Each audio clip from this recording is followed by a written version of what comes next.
જય માતા, જય શ્રી કૃષ્ણ, હર મહાદેવ. Good morning. અત્યારના વાગી ગયા છે 10. અત્યારમાં આપણે જવાનું છે મહાદેવના મંદિરે.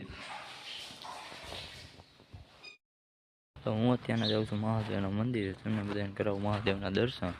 જઈએ મંદિરે.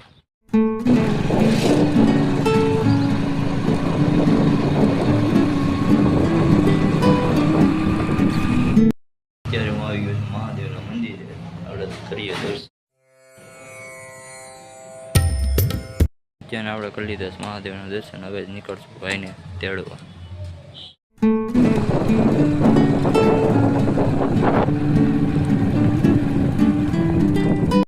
ભાઈને ટ્યુશનમાંથી તેડી આવ્યા છે. હવે જઈશું એને કંઈક ટેક્સનરીમાં લેવા જવાનું છે. એ પહોંચી ગયા છીએ હવે ઘરે. તો આજની માટે આટલું જ. તો આ વિડીયોને લાઈક, શેર અને સબસ્ક્રાઈબ કરતા રહેજો. ત્યાં સુધી બાય બાય.